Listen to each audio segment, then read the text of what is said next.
My name is Bahamut. On the left-hand side, we have Team Ultralisk, and on the right, it's Team Mascarade. This is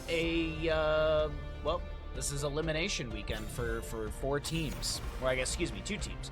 2 teams will make it to the playoffs next weekend, and 2 teams will, that'll be the end of their run for Banshee Cup. Banshee Cup does use the Meta Madness style of draft. Heroes that are picked and played are unavailable for future maps in this best of 5. We've got 3 best of 5s coming at you today. A lot of maps coming at you today. 15 potential maps. I keep using the same phrasing. I'm still waking up myself. We do have the bounty system for Season 2 of Banshee Cup. Butcher, Cho'Gall, Nova, Azmodan, Gazlo, Murky, Probius, Valir, Kel'Thuzad. They have to be picked, played, and won with. There's also Convection, Kael'thas. You gotta pick the hero and the talent. Hunt, Illidan, Nidus, Sagara, Twin Blades, Varian, Monstrosity, Abathur, Longboat, Vikings. There's the duo of Stitches and Alexstrasza with the level 1 Globe talents. There's Lily and Chen, no talent specifics, just Panda Pals. We got triple healer team and no healer team.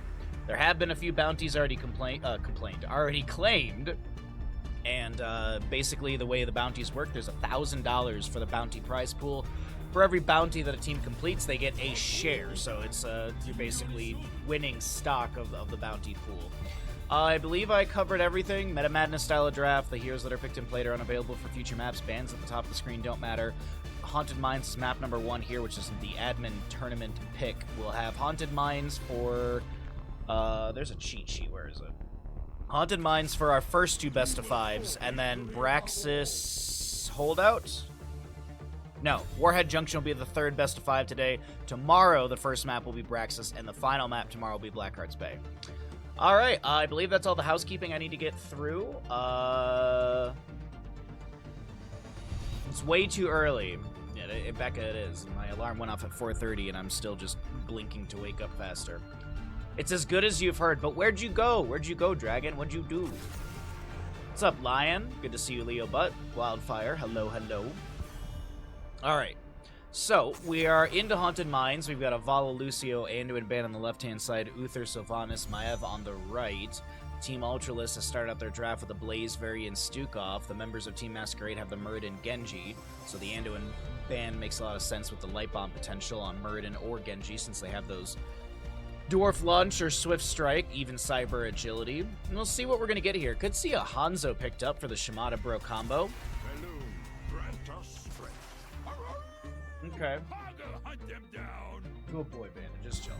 So Malfurion, so maybe they'll go into a Tracer with Malfurion, or they're just going to pick up some sort of mage, like a Jaina or something, so they have the innervate value. It's about damn time. Alright, I do like the Tychus quite a bit. A lot of sustained damage into the Hogger, who just wants to bounce around in a team fight. Tokyo, Masato. Wow, you went to so many places.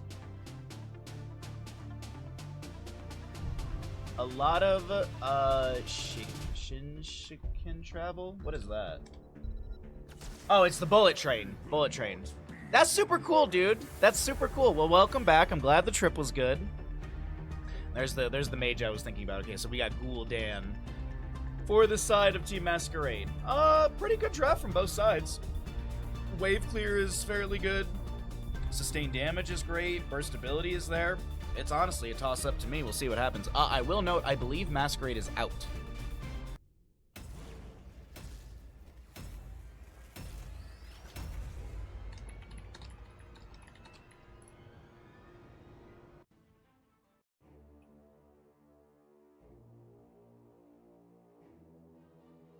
Alright, there you go. Your gamble's up. Universal and Disney were classic stuff like Hedgehog...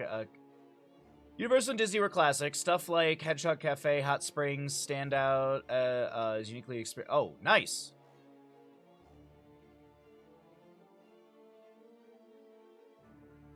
Yeah. No, I'm a little jealous. That's a bucket list for me. Thank you, Ash Mantle. Good morning, bud. Prediction up and available if you'd like to make a prediction on who wins. But as I mentioned, for Team Masquerade, Masquerade is out. I believe he's on vacation? I'm not actually sure.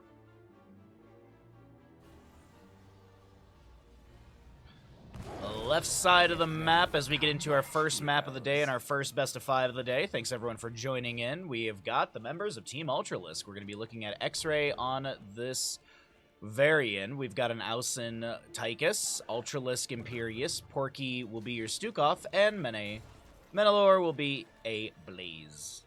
Right side of the map, taking a look over here at Team Mascarade. Valar is the Genji, Serdath playing Hogger. We'll see a Exulium Malfurion, Yasu Muradin, and oh, that's an illegal skin, sir.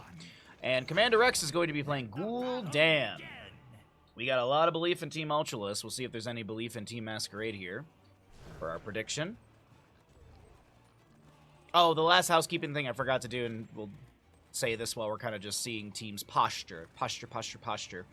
If you're watching here on Twitch, be sure to drop a follow if you'd like to support the stream further. It's always much appreciated. We are continuing to push up for Partner Plus and such, so every little bit helps us with that.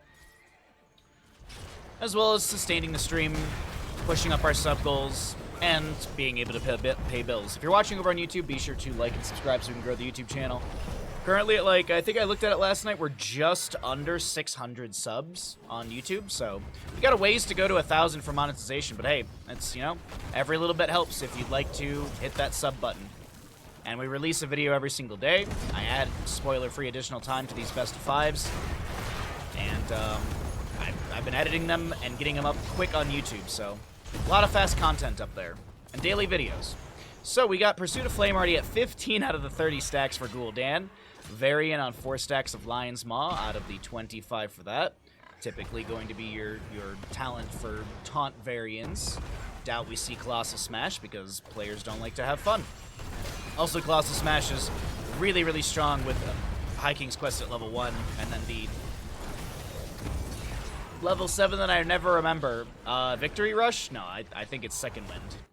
I always mix the two up. But either way, Haunted Mines, we'll see some camps being grabbed, poke onto each other, the teams. Maybe an invade onto this camp right now. A little bit of easy throw dynamite action from Hogger, and that's it. Okie dokie, bud. That's enough on those paws.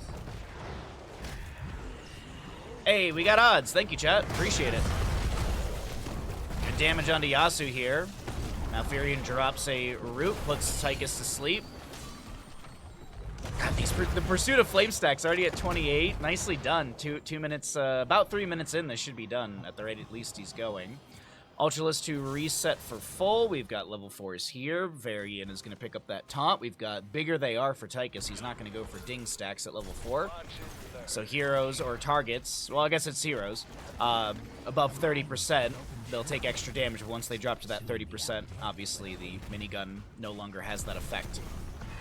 The increased bonus damage. Good way to drop Hogger down quickly. Good way to force Morden. Good way to first force Muradin back out of a engagement. And there's the Pursuit of Flame done, 2 minute 48. Genji will go down, first blood over to the side of Team Ultralisk.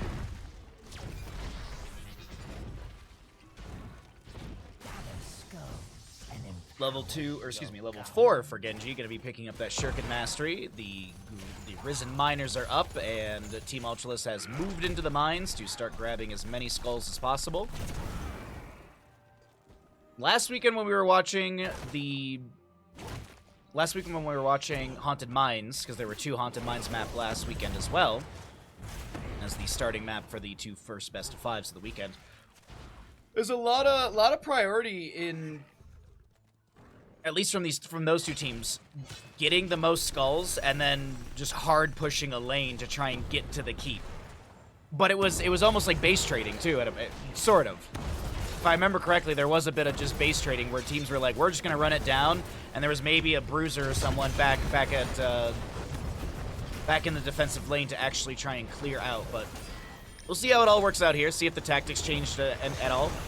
Players have had a week to watch the previous games, strategize, and figure out how they want to approach Haunted Mines. This was told the players ahead of time, or at least they should have expected it, as this was the maps last weekend. Boss with a big ol' stun on the ground. Muradin's going to get hit by that. Hogger bounces in. X-Ray is going to be going down. Jet propulsion from Blaze does connect onto a few as Commander Rex tries to get a drain with Gul'dan. Unfortunately unable to take down this Blaze as Genji activates his deflect. Meanwhile, we get out of the mines into the top lane. Stuke off Porky with the healing pathogen. Nice wiggle away. Actually, Ausen is going to activate that minigun, but he gets dropped down so very quickly. And that'll be the end of our engagement. Varian already respawning as the death timers are low, but I do got to point out a very nice 69 skulls were going to be picked up by the side of Team Ultralisk, and we can take a look and see what the two different values are right now. That's very in-game. About 600 damage from our top lane, and about 400 damage from bottom lane, rounding on those numbers right there. You can see significant size difference as well. I mean, it is about the size here. Well, one Sapper did go into that tower, unfortunately. This Grave Golem and push in top lane is looking really healthy. And there's the setup I was talking about. I mean, it's going to be Blaze back defending bottom, but it seems right now Team Mascarade, they are very invested in trying to defend this top lane fort. And they should be able to do so. I don't think there's much poke damage. There's no mage to throw a blizzard down, or Kael'thas with a flame strike or anything like that. Tychus range is a little short, so he's not going to be able to step up without being punished. Hogger's rotated into top. There's going to be an immediate Stormbolt into the face of Muradin, or to Varian, as he's going to be rooted but not booted. It's Muradin who gets launched across the map, and that'll be a kill over to the side of Team Ultralisk. Slice into Malfurion. Nice Celestial Charge. Big ol' stabby daddy, and Tychus takes the kill. We do have that top lane fort falling. Siege Giants in bottom lane are going to be pushing up, but it doesn't look like they're going to get much, if any, value onto the fort just yet. Cycle through the other numbers, as we will have those 10s at the top of the screen fairly soon. Until then, let's go ahead and see this camp being grabbed. Blaze will clear out bottom.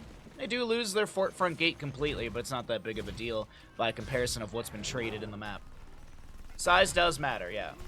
Will there be a Booty Bay game? Yes, there will be a Blackhearts game as the final map tomorrow in the second best of 5. Same first map order as last weekend.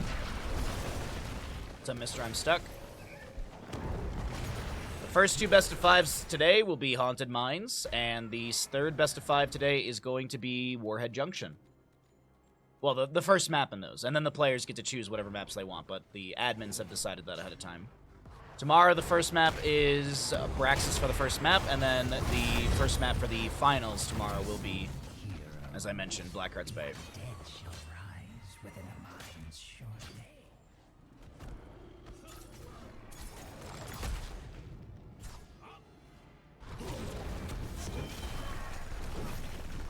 Flailing Swipes, a Commandeer Odin, Bunker for Blaze, Wrath of Angiris for our Imperius, and Varian does have Charge, so he's able to charge with the Warbringer level 10 every 4 seconds.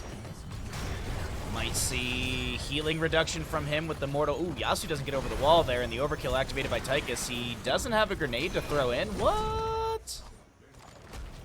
Huh, that's weird.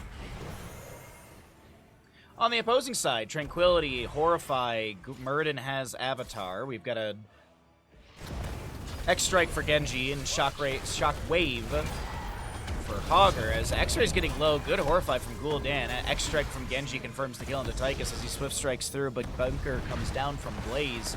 Unfortunately, Blaze is not able to get out of the mines in time. The Flailing Swipes create some room, but X-Ray... Yeah, you're dead right there, bud. I don't see a world where X-Ray gets out of that alive, and the only hero to live is going to be Ultralisk, who is trying to get away from Genji, putting sustained pressure onto him in bottom, but it does not look like there's going to be any sign of a triple kill or pentakill here. Top lane camp pushing into the keep front gate, but this is looking like an overwhelmingly positive Grave Golem to the side of Team Mascarade. The Grave Golems do swap lanes every single objective phase, so after the first being in bottom, it is now going to be spawning in top. Speaking of spawn, death timers are low. Hogger gets a really good spit out in time, but will he be able to get away? He's trying to avoid the stun from the boss that he's just caught between a boss stun and a Blaze. But the vast majority of these Risen Skulls, or these skulls, will be going over to the members of Team Mascarade. Commandeer Odin was summoned, and they're fishing around for a fight, especially after killing Hogger. Looks like there's just going to be a camp invade instead.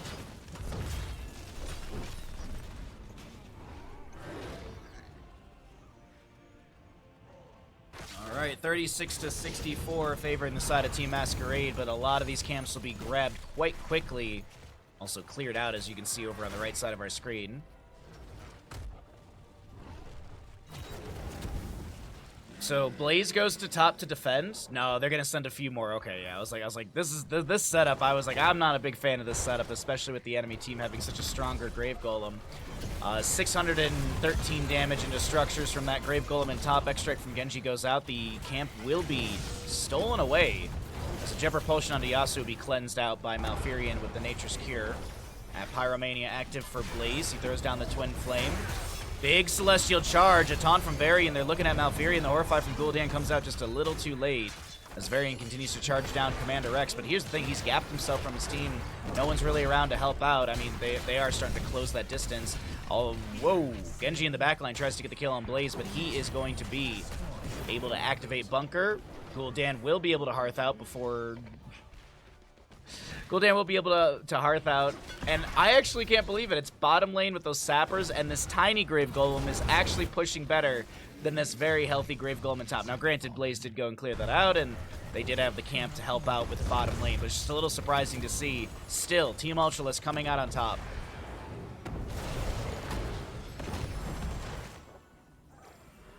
How quickly the tide turns. That's what you're looking for, Becca?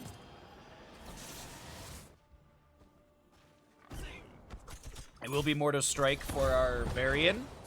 A 40% healing reduction for 4 seconds. Blaze with his collision course as Genji jumps in here. Cyber Agility. Virulent Reaction, right? Yeah. I just forget the color of that. It's been changed a couple times. Alright, we do have a Stormbolt from Muradin creating a little bit of space. The Jet Propulsion from Blaze not connecting onto the enemy. There's a beautiful Virulent Reaction from Porky. Varian with a taunt onto Hogger. Horrify pushes away the enemies. And members of Team Mascarade trying to take down X-Ray here. It's not going to be able... Wait, hold on. Yasuo gets the Stormbolt in the sustained chase, but Yasuo getting chunked here throws a raw Stormbolt back, hoping to find something for his allies. The double kill comes through for Hogger. How quickly the tide turns. Just gonna hover that button all day.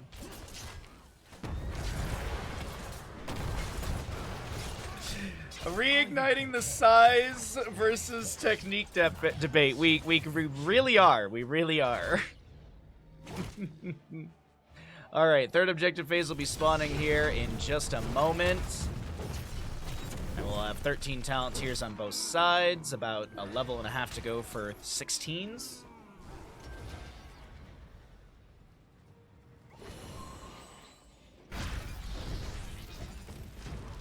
It's all about the motion of your Grave Golem.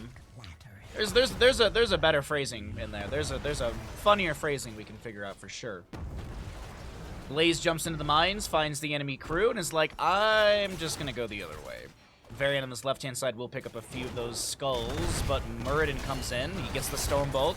He does have Skullcracker 7, doesn't he? No, he actually has the heavy impact, but that will be Muradin going down. Shockwave from the Hogger activated onto a few. Wrath of Angier subducts the Malfurion. And now Exulium is... No, the Horrify won't be able to save, and it's another double kill, but this time going over to the Team Ultralisk. 9 to 7 in kills, half a level to go for 16 in favor of our blue squad. They just keep trading into each other. They do. They really do. So, as I mentioned before, Grave Golems will swap lanes. Blue in top, red in bottom. Blaze just soaking up for that 16 talent while the rest of his team finishes out grabbing the skulls, as well as this underground boss for the big burst of skulls. Will it be a nice amount of skulls? I think it's going to be just over. Yeah. Top lane did have a few of those sappers running into the fort. It will not be taken down. And as I mentioned, the Grave Golem swapping lanes, so blue pushing out top, which is a weaker lane for the side of Team Ultralisk, but they have 16 talent tier advantage. Bandit of Dalaran, Juggernaut plating. You'll see the Titan Grenade as well. Super Strain on your Tychus, or on your Tychus, god dang, on your Stukov. Different Terran-esque character.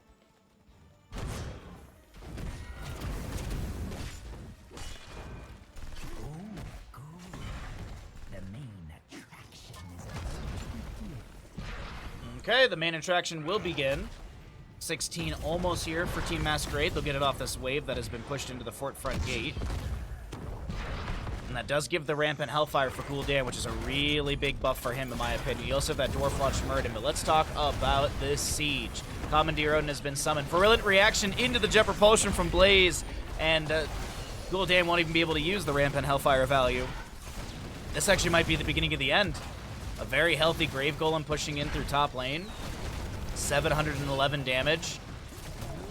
X-Strike onto Ultralisk here. Hogger gets a bounce through. Staggering blow. Flailing swipes come out from Stukov. Wrath of Angiris is going to be shy of the enemy, and that will be Imperius going down. And now it's kind of awkward. I mean, it's 1 for 1 in kills. Yasuo gets absolutely deleted right there. Nice mortal wound from Varian. Grave Golem is taking down some of the shielding. Howson getting low. Jumps inside the bunker. Hogger trying to clear that out. Grave Golem is a little bit below 50%. Malfurion to fall. The healing pathogen spread to Howson as he is looking to take down this Hogger, but Gul'dan has respawned. He is going to get some Rampant Hellfire value, but unfortunately this is, as I mentioned, the end of the game. Wait a second. No. Gul'dan was able to clear out the Grave Golem. Hogger does go down. Gul'dan Genji to defend. There's no mid towers on this map. It was never added in. Stukov gets one big smack to the face of Genji, and the ninja goes down. We have Muradin respawning. He's going to Dwarf Launch in, looking at Tychus right now, but it's all but done and dusted here on Haunted Mines, map number 1 of the day. Team Ultralisk take the W here.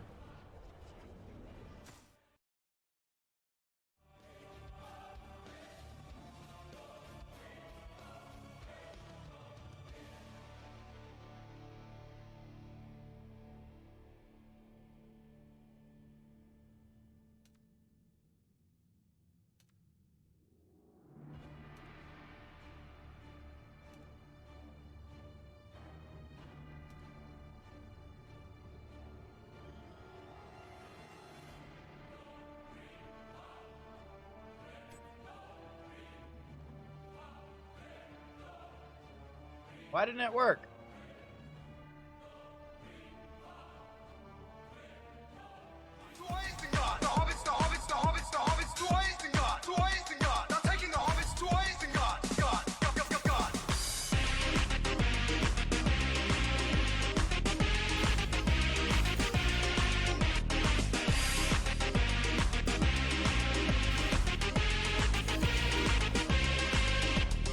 Tell me where is Gandalf, for I much desire to speak with you. Tell me where is Gandalf, for I much desire to speak with you. A Balrog of Morgoth, what is his soul? A Balrog of Morgoth, what is his soul? They're taking the hobbits to train. They're taking the hobbits to train. Dragon, holy heck, bud. Thank you for the 3,000 bits. Thank you, Tan, for the tier 1 gifted sub. Yanthor, thank you for your tier 2 for 18 months. Dragon Keeper, thank you for your tier 3 for 28 months. Thank you all so very much. We got a hype train going on right now. If you would like to participate in the hype train, it's always very, very much appreciated. I already thank you all for the massive generosity. Thank you for your big, thick generosity, chat. I appreciate it greatly. And once again, Dragon, thanks for the little dance party. Looks like everyone got into it. I can only aspire to make such a good remix. We can only hope to be as good as taking the Hobbits to Isengard song. That's all we can do in life, is try to be as good as that song. But thank you all so very much again. If you'd like to participate in the hype train, you got about like 2.5 minutes to get your subs, bits, resubs, etc. But thank you everyone. I appreciate it greatly. We're getting into Towers of Doom for map number 2. In our first best of 5 of the day. There's 3 best of 5s for all of you. We really like your casting. Well, I really like all of you. Thank you. It really takes me back to when I was 11. I do that alert. That alert is just, that song, it's gonna be timeless. Like, we're gonna be in our 80s one day and be like, remember when they took the hobbits to Isengard? And then there'll be someone who'll be like, who will immediately be like, remember when Orlando Bloom actually did the thing where he was watching the video and saying the line? It was cute.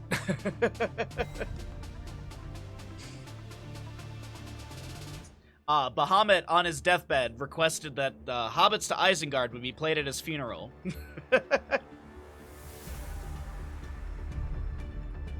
Screw having a sad song at my funeral. Let's put Taking the Hobbits to Isengard as the song that's played for me. All right. Anyways, we're already off topic, and that's perfect for us. Dragon, what the heck, dude? Decadence and withheld permissions twists all our arms collectively up. If sweetness can win, and it can, then I'll still be here tomorrow. Thank you. Holy crap. Thank you for 500 bits as well. My friend. That is wicked generous. Thank you so very much. Thank you. I have not talked about this draft at all. We got a Dahaka double soak duties for the side of Team Mascarade. Chromie and Nubarak Deckard Hanzo for the bottom lane. I do like the Chromie burst ability and the Deckard shapes. Good lockdown potential on the opposing side. You've got Leoric with a self-cleanse, Rhaegar with a baseline cleanse, you got Iron Skin Johanna, you've got level 4 for Sergeant Hammer, so all that CC feels like it might be a little... It might not work out. You're all out of bits. I appreciate every little bit that you pushed up this hype train with, and thank you so very much for the massive generosity. That is wicked generous of you. Thank you very much, bud. Draft is completed. We got a Tracer as the last pick. I honestly think Team Ultralisk have a beautiful, stellar draft, and if I was a betting man, I would be betting on them. I'm going to start the prediction right now.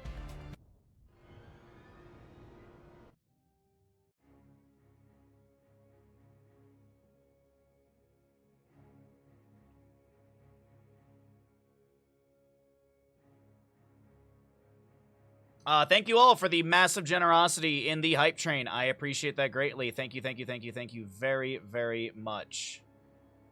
My back. There we go. Alrighty, predictions up and available. Thank you, Ash Mantle, for the call out. Thank you all for the fun little hype train we had leading into this map number 2. And here we go.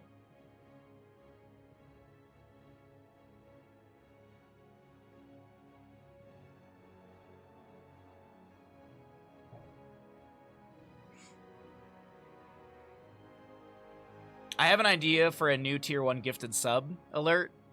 I need to work on it a little bit more. I was working on it last night and I got it mostly edited, but I just don't like the voiceover that I was doing for it. So I'm gonna do some digging and we'll see. On the left-hand side, maybe it should be ready actually tomorrow if I can get it done the way I want it to. What is going on with X-Ray on this Rhaegar?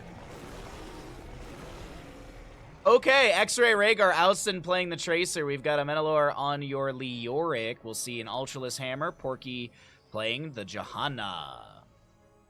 Right side of the map, looking to put one up on the board here in this best of 5 series through Towers of Doom. We've got Team Mascarade.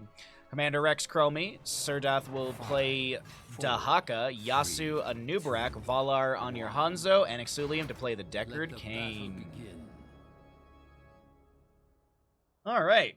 If you'd like to put some channel points on the line for who wins this game, be sure to get those in now. Deep breathing for the Chromie, level 1. We've got Hanzo with target practice. And Dahaka will be going into tissue regeneration instead of the enhanced agility. So no NASCAR Dahaka. No F1 Dahaka. Actually, it's probably more like F1 because, you know, they have to turn left and right. Granted, there's like 2 or 3 NASCAR races a year where they actually have left and right turns. Hey, we got odds on the prediction. Thank you very much. As we move into mid lane, we've got a little bit of poke damage onto the enemies from the members of Mascarade, Team Mascarade. They'll be able to have some 1 stack for the Chromie. I think Hanzo might have got a connection with a Stormbow as well. Sapphire Deckard Cain, Beetles for a Nubarak. He's actually he's looking to step in on this left-hand side, or at least harass a little bit, but no harassment to be had. This is just going to be camp straighted almost simultaneously between the 2 teams. Some shield glares being thrown out by the Johanna. She steps in with a Condemn. Rhaegar goes in to bite the butt. Pulse Bomb from Tracer, unable to connect onto the enemy, as Ultralisk on the Sergeant Hammer continues to rain in destruction. Waiting for that level 7 for that pickup onto the Hover Siege. Another Condemn from Johanna. No level 4, so no subdue potential. I think she was only hitting 3 right there, but still, you get the big slow, which would allow Tracer and Hammer to continue to rocket in some damage. One sapper makes it in, and the other two are going to be cleared away. Anubrak with that impale slowing things down. Chromie's got her level 4 already because of her trait. She picks up at level 2, and that'll just be Adhoral Anomaly. More time traps, and the cooldown for them is halved, basically.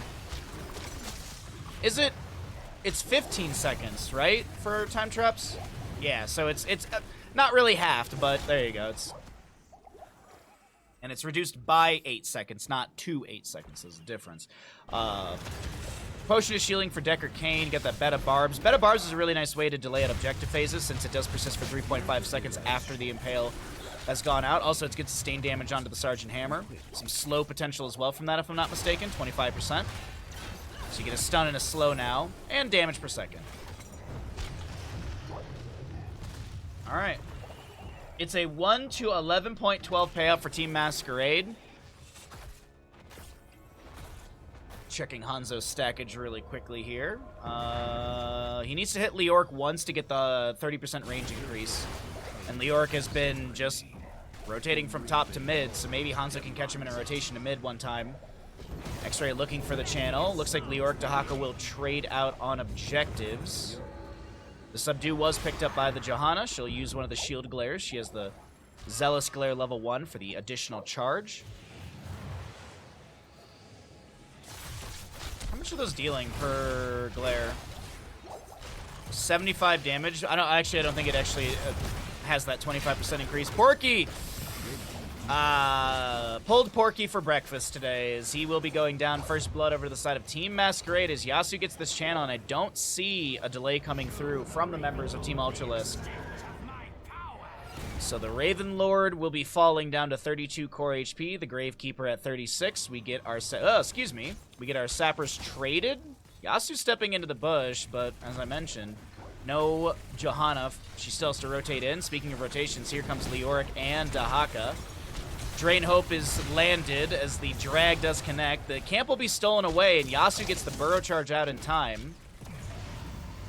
Checking really quickly on the Hanzo here, just so we can see the stackage stuff.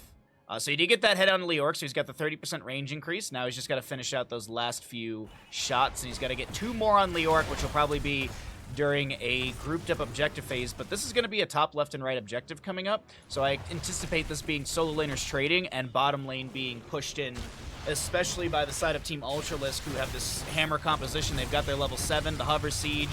They did pick up that Siege Tactics level 4.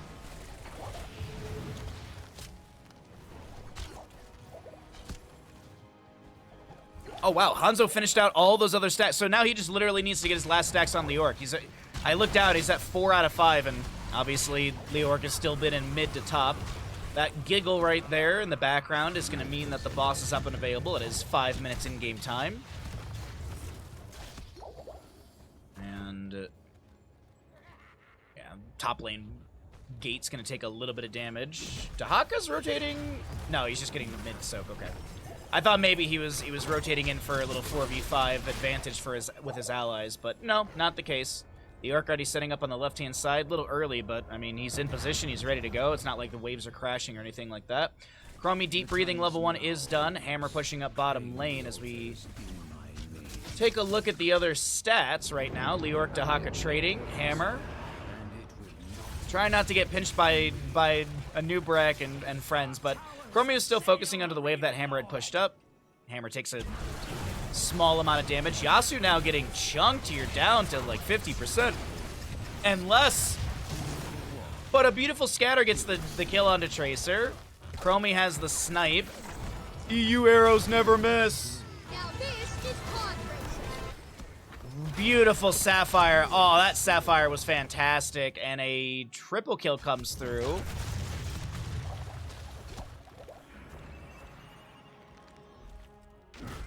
I was like, oh my god, we have a Bloodlust Rhaegar. And then I was like, wait a minute, Chris. Wait a minute, Bahamut. Who's playing Rhaegar again? Oh yeah, it's X-Ray. One of the few Rhaegar players out there that will continually pick Bloodlust. Hey, Clock, what's up, bud? Good morning, everybody. Hope you're all having a fantastic Saturday morning, or Sunday, if that's your time zone. What's up, Kel? Oh, we have a DC potential. Ooh, the bot used Brushstock into bottom? Awkward. Maybe he got pinged or something like that. All right, let's get ourselves out of the game for competitive integrity.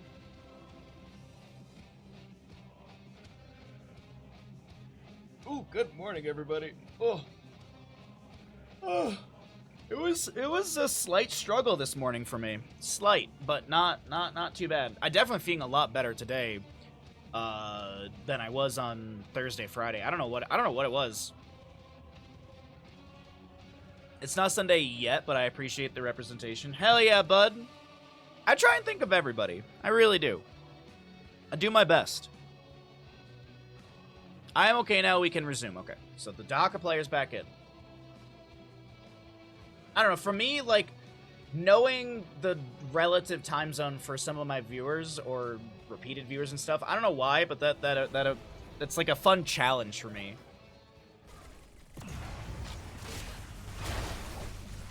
Alrighty, welcome back. Our Dahaka player has made it back into the game, so no worries on this.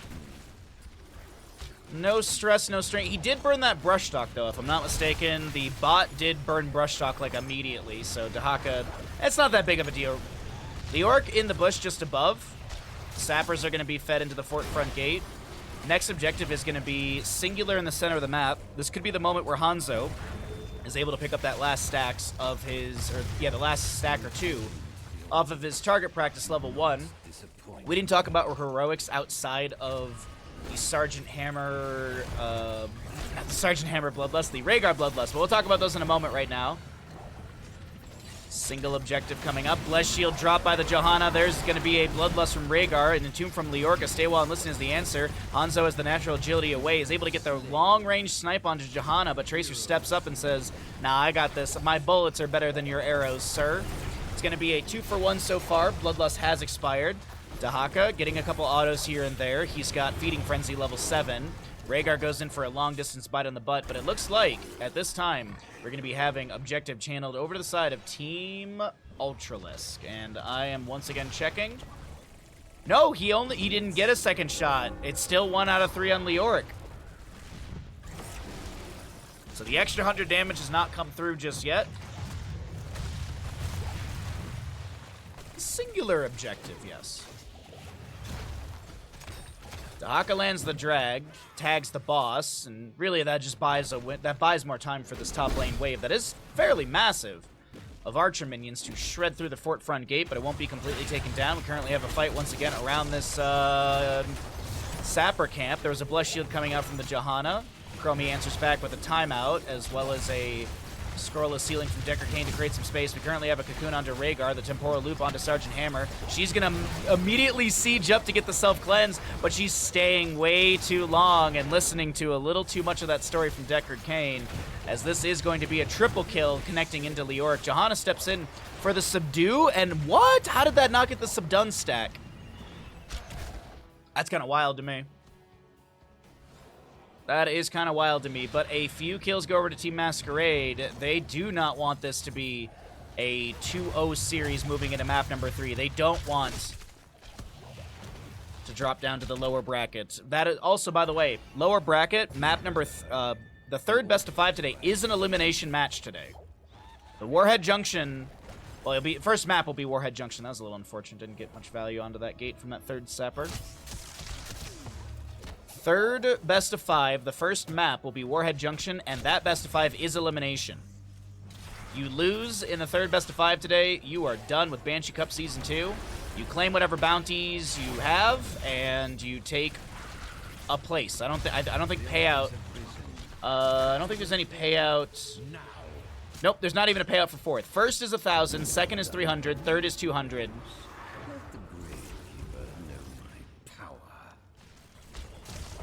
But as I mentioned, we have that bounty system. Leoric going for the channel here. Is he delayed out by Yasuo? Yes. Level 16 is almost here for Team Mascarade. So Team Ultras, they really... Ooh, that's a beautiful time stop onto 3. Is there a play off of that? Hanzo Dragon Arrow is up and available. Bloodlust activated by the Rhaegar, as we do currently have a cocoon onto said Rhaegar.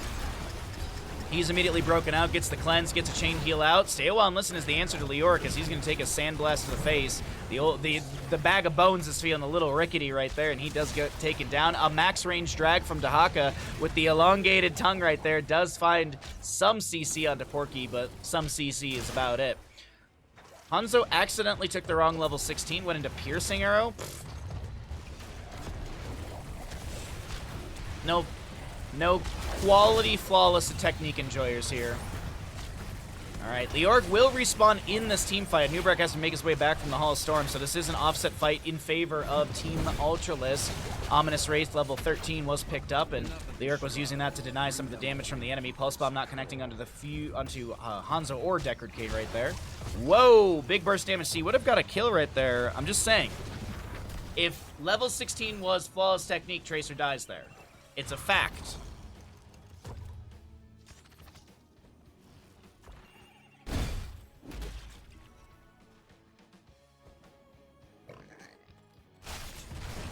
Nubrak burrows in.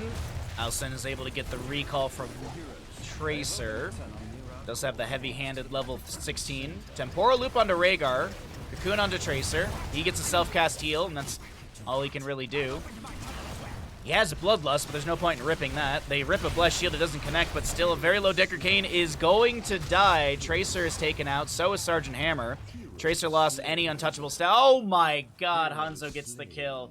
A quadra kill over the side of Team Mascarade, and Leoric's like, you know what? You guys can have this camp. I'm gonna go ahead and just go chill somewhere else.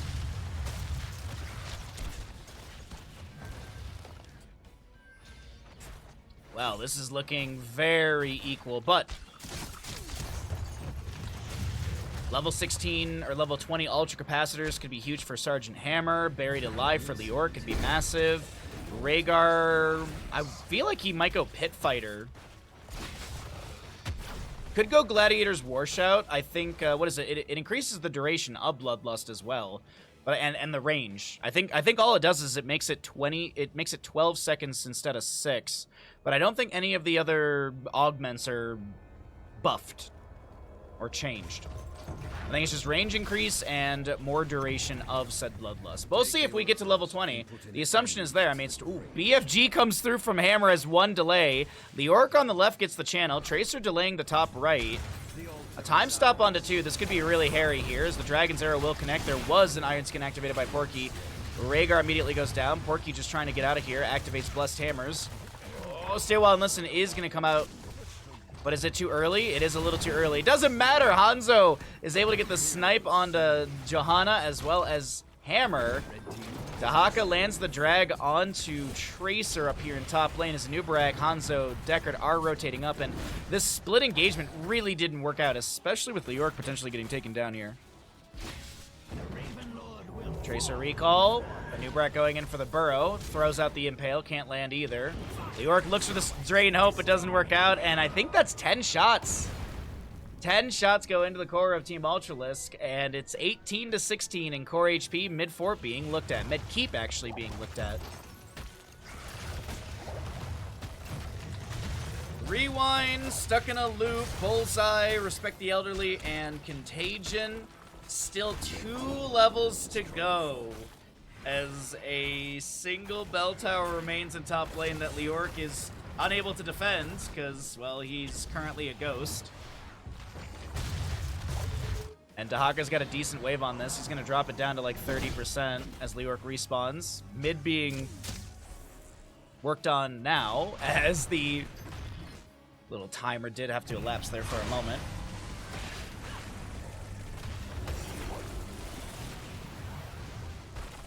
God, it's a rough situation for the side of Team Ultralisk. Just unable to really find a team fight that works out for them. The blow up is just way too good from Team Mascarade. Was it a mistake not to go Ancestral? I don't think it's losing them the game, but it could have been a really good tool to have. Bloodlust has been used, I believe, twice so far, and those team fights have still not really gone the way of Team Ultralisk. Maybe they get an early kill in the team fight, but then the team fight just kind of peters out. Peters out? I think that's the right word. team fight just kind of enters a lull phase. The Bloodlust expires, and then Team Mascarade find like a triple kill off of the singular kill from Team Ultralisk. So a single objective in the bottom of the map. This looks like it's going to be given to try and clear out bottom lane tower, but the damage, or at least the counter siege, is fairly strong from Team Mascarade, pushing back the enemies. Still no level 20. 5 shots do rocket in through bottom lane and such, and Team Ultralisk drop down to 13 to 16 in core HP.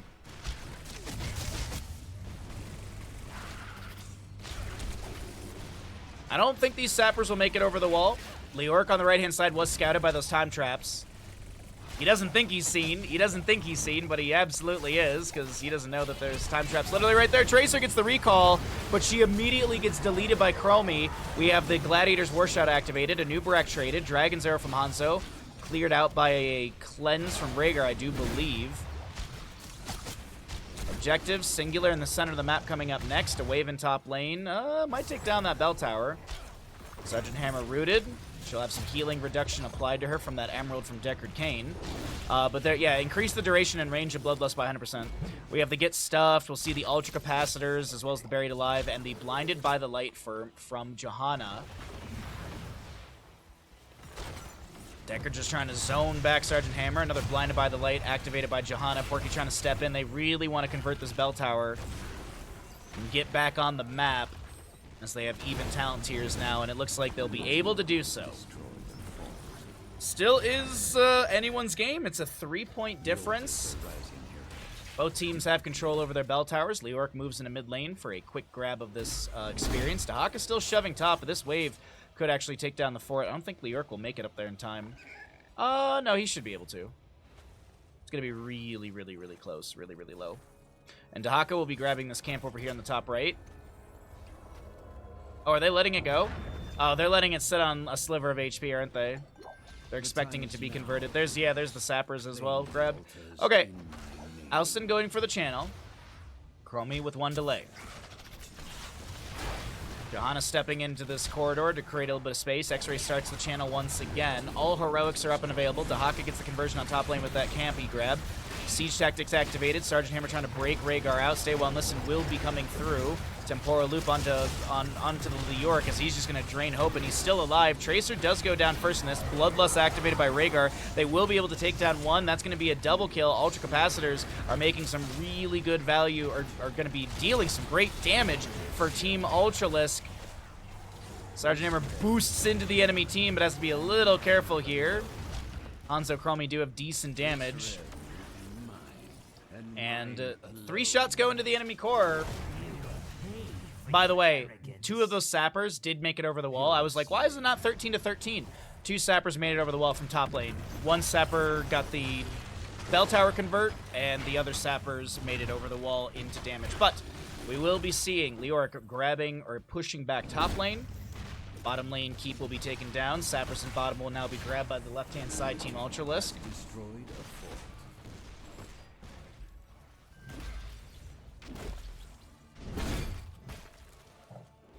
Alright.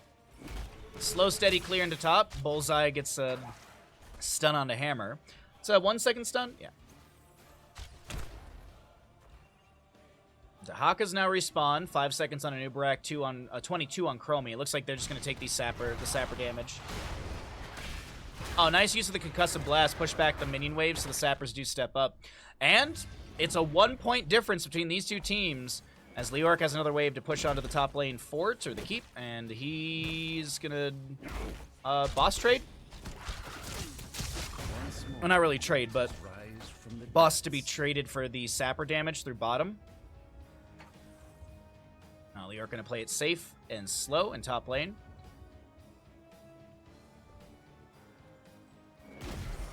Alright, so boss is grabbed. Down to 7 HP. Sappers in bottom haven't been fed in yet, and I don't know if they'll make it in time. A new Breck with a impact. Yeah, he's got beetles. Nicely done. But Leoric does get top, or at least the minion wave does. Rhaegar has the channel, and it's going to be 7 to 5 in core HP, still leading to the members of Team Ultralisk. Boss is off the table. It wouldn't have been a win. 4.5 minutes for that, so 25 minutes in-game time. If we make it there was when the boss will be spawning. And I have to have like a forever fight around an objective. Where is our next objective going to be spawning, and how many points will it spawn to? We're gonna get a triple phase, double phase, single.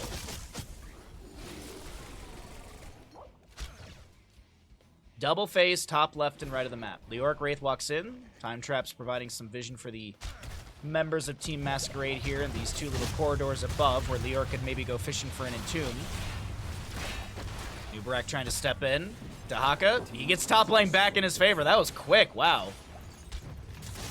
Still 4-4 in shots, but this does mean both bell towers are needed to be channeled by the side of Team Ultralisk in the next objective phase to win the game. Or a sapper needs to be fed in, but there's no sappers. Well, 10 seconds on the sapper camp over here on the right side, 36 on the left. Announcement from the objective is not too far away. And bottom lane looks like it's going to go back over to the side of Team Mascarade. So this is getting a little awkward here for Team Ultralisk, because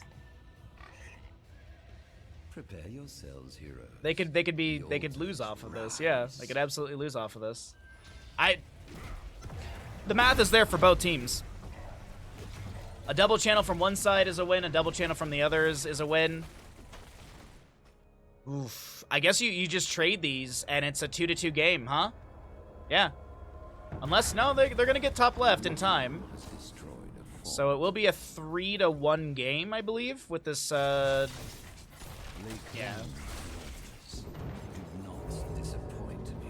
Okay. All right. It's okay. It's a 3-1 game. I love Towers of Doom. I absolutely love Towers of Doom for stuff like this. Like all the others. Sapper camp being grabbed here. Johanna stepping in. Leoric is on the high side as well. Gets the Entomb onto a Nubarak with the Buried Alive. The channel is not coming through just yet. The Bloodlust comes through from Rhaegar. Hanzo goes down. There's a cleanse onto Commander Rex, I do believe. Johanna's able to back away. There's a stay while and listen as well from the Decker Kane. Scroll of Ceiling locks down Leoric. Tracer blinking in. Yasu's the target. Throws back an Impale, but he will go down as well. Uh-oh. Next objective phase is double in the bottom and the center of the map. They need to take down this bell tower before the sappers get here.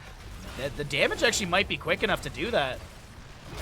Also, they only need one sapper to go over the wall. So as long as one sapper's still alive, okay, they got two. They have two sappers to feed over the wall. Chromie takes out one. No, she doesn't. Oh my god, there it is.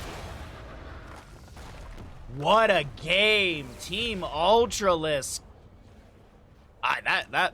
That right there is the best game of the day. I mean, I know it was only map number 2, but that was the best map of the day. Holy crap, the back and forth, the tension, the butt clenching. That was, oh my god, that was a good map.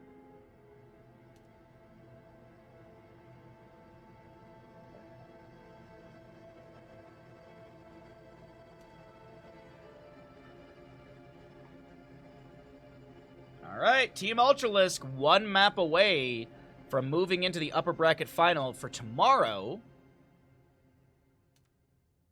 And Team Mascarade, a map away from dropping down to the lower bracket semifinal, which will be our third best of 5 of the day, an elimination match. Heading out to the con. Hope you all have an amazing day. Hey, Ninja, have fun at the con. Eat some tasty food. Have a good time. Take some pictures, and hope to hear some stories tomorrow. Cheers, bud. Welcome back, everybody, into the Banshee Cup. Could be the final map of the day, as I mentioned beforehand. Team Ultralisk up in this best-of-5 series. If they win, they'll be moving into the upper bracket final for tomorrow morning. And if Team Mascarade loses, they will be dropping down to the lower bracket semifinal, and we'll be seeing them after our next best-of-5, as we have 3 best-of-5s today. We've got this 2 upper bracket semifinals and 1 elimination lower bracket semifinal. That'll be starting on the map of Warhead Junction. But we're here in our first best of 5 of the day. Thanks everyone for hanging out. I hope you're having a fantastic and wonderful Saturday or Sunday, wherever you may be. And if you're enjoying here on Twitch, be sure to drop a follow. It costs you $0 if you'd like to be generous. Like so many lovelies have already done so. You could drop a sub. You could start a tier 1. You could give subs. You could start a tier 2 or 3. I do have the best tier 2 and 3 sub alerts on all of Twitch, and we have some amazing tier 3 new emotes. We're going to be getting some new tier 2 as well in the future. And if you're watching on YouTube, be sure to like and subscribe. So, with the Meta Madness style of draft, we have 20 heroes banned away. Obviously, 4 more are banned away during this draft. It's a first pick Diablo. Now, I do want to mention, Team Mascarade, they did opt in for map pick priority, so they have a strategy they want to employ here on Tomb of the Spider Queen. So, first pick goes over to Team Ultralisk. They're just going to grab them Diablo. Really good hero for a map like this. A lot of walls to bang into. And then we'll be seeing... I would love to see, like, a Tyrande paired with the Diablo. Or Anduin, I think, has not been played yet, so we could see Anduin with Diablo, unless he's grabbed early here. I think they're still rating the Tornadoes. I think the one in Omaha ended up being high on the EF scale. Yeah, like, the photo I saw was like, holy butts. We'll have to find it. Hold on one second. I shall do what I must. I hope no one was injured. I really hope there was no one injured. Widespread damage, EF rating. What EF was the Nebraska Tornado? This tornado could be rated as EF5. Enhanced Fujita scale. It'd be the first EF5 in the United States in nearly 11 years. Yeah, this is the photo I saw. It's not the best quality. Like this was the photo I saw. It's horrible quality. Oh, wait, where's my screen capture? Yeah, this is the one I saw and I was like, that thing is huge. I was like, that thing is massive. So, I really hope there was, you know, I really hope it was just structural damage, no casualties or anything like that. All right, so we have Diablo Yrel, Alexstrasza on the left-hand side. Alexstrasza may be going for globes at level 1. That also steals Alexstrasza away from Mephisto. Mephisto, Mal'Ganis, Sylvanas, Malthael. I really do like this draft. This is a fantastic draft being built. What are we doing? I'm not 100% on this Alexstrasza, though. I feel like they would have wanted something like the Anduin Tyrande. Did they draft themselves into a corner with this? The wait is over. So it begins. I don't get this draft. I don't get this draft from Team Ultralisk. I feel like this is there's something that got flubbed on their side. This is really, I don't know about this one. Some injuries, non-life threatening, but no one lost their life. We're under the gun again today in the Midwest. Same atmospheric conditions. Yo, I seriously, Yanther, I really hope for a safe, eventless day for you. I really do. I really do. I'm glad to hear that there's no major, like, life loss things, and it's just property damage. Alright, okay, so we will see Ariel grabbed on the right-hand side. Interesting drafts from both teams. Let's get into it.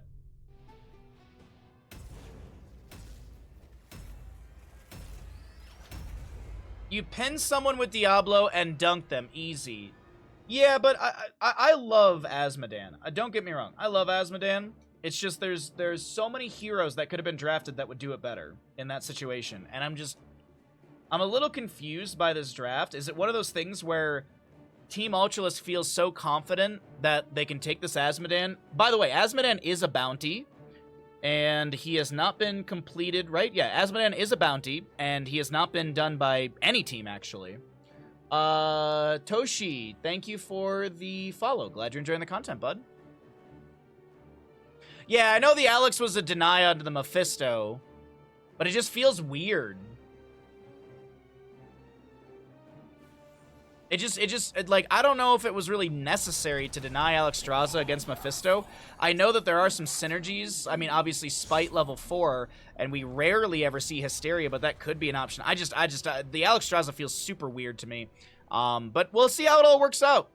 Maybe we'll all see how it all pieces together as the map unfolds, but on the right-hand side, Team Mascarade down in this series, looking to continue this best of 5 through Tomb of the Spider Queen. Exilium playing Ariel. We've got Serdath playing your Malthael. Yasu, Mal'Ganis, Commander Rex on the Mephisto, and Valar is your Sylvanas. Left side, one map away from punching their ticket to the upper bracket final tomorrow morning. We've got a Team Ultralisk with an Ultralisk playing Azmodan, X-Ray Diablo, Porky Cassia, Ausen on Alexstrasza, and Menelor playing this Urel. Bit of some role swapping here. I mean, Porky is now on a ranged assassin. In map 1, Porky was the Stukov. In map 2, he was the Johanna. Now he's this Cassia. Urel goes down. It was not Dauntless level 1. She's actually Marad's Insight. X-Ray flexing a bit here as well. I mean, X-Ray playing the tank. He was the Rhaegar last game. Ausen flexing as well, playing Alexstrasza. Ausen was playing the ranged assassins in map number 1 and 2. So just interesting setup on all of this. You're just about to ask about the bounty. Yep, if the members of Team Ultralisk win this game, they will get a bounty stack for the Azmodan. But they have to win with it. They do have to win with it. All right, well, let's talk about some talents here, as we do have our Twitch prediction up and available. This is going to be Unyielding Power from Mephisto, so after 20, you get the 100 extra damage. After 40, completing the quest, you're going to get an extra Skull Missile charge, which this leads me to believe this is going to be that Abhorred Skull and such later on. The Abhorred Skull is really strong. Getting multiple hits on low health pool heroes. I actually did that build when I was playing ARAM one time, and it was just dumb the amount of burst ability you had as a Mephisto. As a floating skeletal nerve system. Detainment Strike into the wall. X-Ray is fine for the time being. 17 stacks, 18 stacks for Cassia's level 1 Lightning Stroke. Building up that extra damage with her on her Lightning Fury. Diablo, 35 souls currently, 32 stacks for the Azmodan, as he's going to dunk out into top really quick. Detainment Strike upgrade at level 4. The repeated offense, there's that Spite from Mephisto. Really cool talent. If you don't know what this is, if you've never used it either, increased Regeneration Globe healing duration by 150%. Every tick of Regeneration Globe healing activates Lord of Hatred, reducing basic ability cooldowns by 1 second. And there's a level 13 synergy, but we don't see that very often. Typically, players are going into the Abhorred Skull, as I had mentioned, or they're going into Shard of Hate.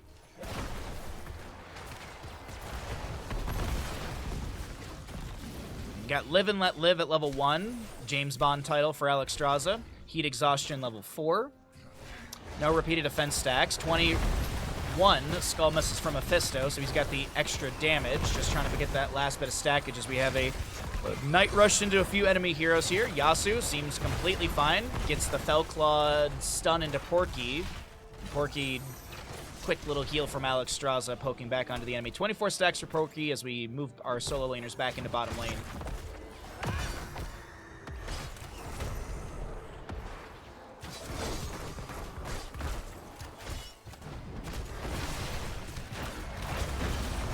Okay. Healing Circle thrown on the ground. Mal'Ganis comes through with a Night Rush. Shadow Charge into the wall from Diablo. He is sold a Flame level 4. No Devastating Charge stackage for him. No, Sacrificial Soul is level 4. I think Devastating's further on. But the Sacrificial Soul, you know, you get the wall bang, and you get the extra, you get the armor as well as the souls.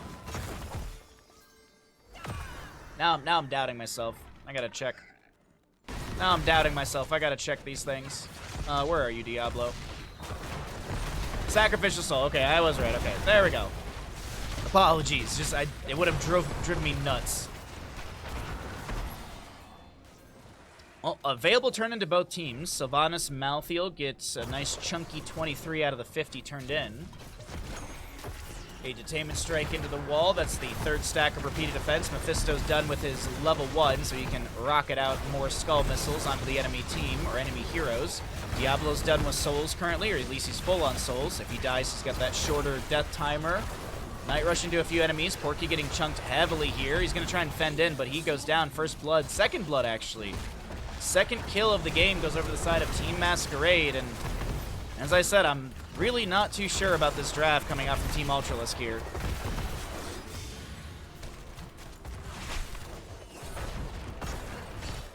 Still is very early in the map. We don't even have 10s, so we'll see. I do want to point out the healing reduction, Touch of Death for Malthael at level 7. Activate to reduce the healing received by heroes affected by Reaper's Mark by 50% for 4 seconds. Excuse me. We've also got Froststorm for our Mephisto as well. Detainment Strike picks up its 5th stack off of Diablo. Okay. Sylvanas, just checking really quickly if she's got Black Arrows available. It's actually 1 second away from off cooldown. Alexstrasza gets her Dragon Queen activated here into mid. We also have the Repeated Defense finished out by the Ariel off of Diablo once again. Black Arrows activated. Sylvanas amplifying Siege into the top lane. As we take a look into mid, Dragon Knight will expire. I guess Dragon Queen expires from Alexstrasza. They get some decent clear onto this mid lane Webweaver. Bottom lane managed by Yrel quite quickly. Asmodan clearing out top. What did he go at 7? I actually wasn't paying attention to the Asmodan build. So he went Bombardment, okay. I mean, Bombardment does have the synergy with Battleborn since you're having more auto attack. So you get cooldown reduction. So if you get more auto attacks out, you're getting more cooldown reduction. So there's a nice synergy with that.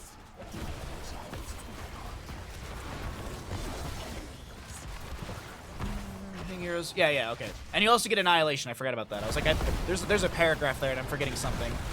You do get Annihilation from those auto attacks onto heroes. Typically, a lot of Asmodan players go into the Master of Destruction level 7 for the upgrade on the All Shall Burn, the laser, the E.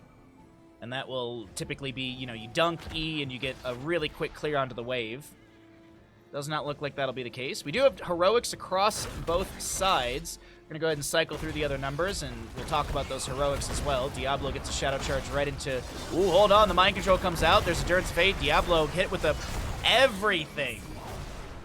Hit with just about everything. Souls expended. Though, Yrel jumps in, is able to pick up those drop gems. This is looking like another Webweaver phase over to the side of Team Mascarade, though. But it is the Valkyrie for Cassia, Asmodan going into Blackpool. We've got a Lightning Breath Diablo, Alexstrasza the Lifebinder, and, of course, as always, we're going to be seeing that Ardent Defender for Yrel. Sylvanas just gets rolled in bottom lane. They just rotate down there and they're like, cool, this is our kill now. Cassia Valkyrie avoided by a shade out by Mephisto. Nicely done. Night Rush from Mal'Ganis as X-Ray looks to Shadow Charge in. Decent siege into mid. On the opposing side, we have that Mind Control, as I mentioned, Endurance of Hate, Crystal Aegis, Last Rites, and Carrion Swarm for Yasuo on this Mal'Ganis. He will not activate Carrion Swarm. Another dunk coming out from Asmodan, but I do point out this is going to be our blue Webweavers descending for the side of Team Ultralisk. I don't know what the gem count's looking like right now. So that's 46, 7. Okay, so they actually could get another turn in if a few more gems are picked up here in this siege through top, mid, and bottom. Asmodan top. We got Cassia, Diablo, Alexstrasza mid. This mid lane web we've already cleared out. Mal'Ganis steps out with a few Fell Claws. Yrel pushing up bottom lane, gets the fort front gate. Asmodan playing to the high side, so he has a disengage through this corridor to the left. Hold on, Shadow Charge onto Mal'Ganis. He still has the Carrion Swarm. Will not activate it. Mephisto jumping out, getting hit with a laser by Asmodan. Able to break away from that, I do believe. Yrel jumps in with the Avenging Wrath, pokes with the hammer. That's going to be a Crystal Aegis into Mephisto, who was pulled out by that Valkyrie from Cassia. Good Shadow Charge initiation from Diablo. Blackpool is activated by Diablo. And that is a Alexstrasza Lifebinder onto the Ardent Defender Yrel. That might have been a misclick from Alexstrasza. So they trade Diablo for Mal'Ganis. But I do point out, this is enough for another turn-in here. And this is going to be immediate turn-in for a few members of Team Ultralisk.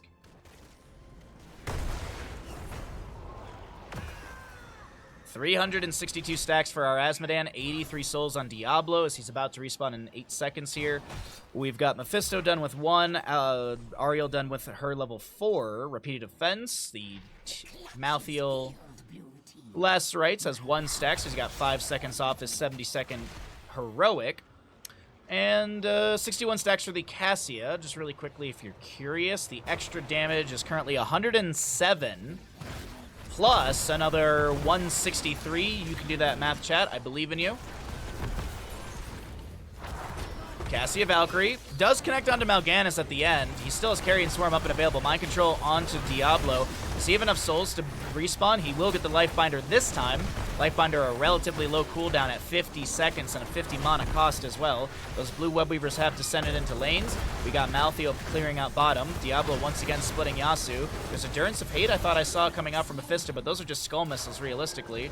There's the Abhorred Skull level 13 as I had mentioned before. Okay, that was the Endurance of Hate right there. And this is going to be a triple kill going over to the side of Team Mascarade as Diablo almost gets taken down by that last rites. I think I also saw the Reaper's Mark, or the Touch of Death, activated onto X-Ray to try and deny any sort of Alexstrasza assistance. 2 to 6 in kills favoring Team Mascarade. Diablo souls are completed. Azmodan fully done on stackage. So he's got his cooldown reduction, but now he's got the full extra damage, and he'll be able to pick up Pride level 20.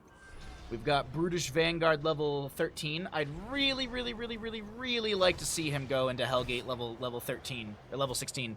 The siege potential, the crit kickers, they're really strong. A lot of Azmodan players are like, but trample. No, you don't need Thick Strike. You don't need it. The amount of siege potential and damage amplification you can get from that level 16 Hellgate is just dumb. But trample, Bahamut. It's so cool. I see the drafts have already become quick match. Yeah, this one we were talking about it in draft. I was a little curious how it unfolded for the side of Team Ultralisk. You don't need it, you deserve it. Okay, all right, Stark. Good morning. Please try not to kill me today. In Dungeons and Dragons. Alexstrasza Lifebinder will connect onto X-Ray, overpowers, Shadow Charge into the tower shots. Attempting Strike pushes back this Diablo as Bombardment gets more poke onto the enemy. Cooldown reduction as well, as I mentioned. Ultralisk on this Azmodan activates his Black Pool, gets the dunk out onto Yasuo, but no kill. Why? Activate to charge a short distance, dealing 115 damage and slowing enemies caught in the path by 60% for 1.25 seconds. Oh, I won't be doing the killing smile. Oh, no.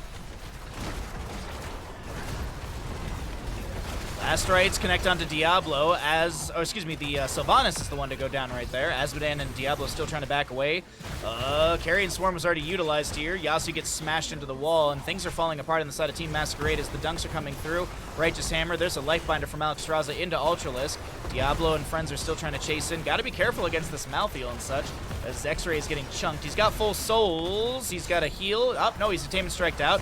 That's going to be a Valkyrie pulling Malthael back into the range of Diablo. Ultralisk gets Thick Strike out, but it doesn't matter. He's dead. Hardened Defender activated.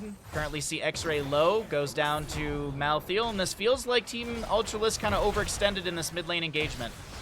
Now, Yrel does make it in time to pick up those gems drops, so there's at least that. Endurance of Hate coming out from Mephisto. I'm already beheaded chest for you last session anyways. Aw, thank you. It took long enough to behead one of our teammates here. I was trying to behead chest like a month ago. You could say I was doing it first. I was doing it before it was cool. Look, he had shiny evil in his throat and had to get it out with a sword. That's the only logic I can throw at it.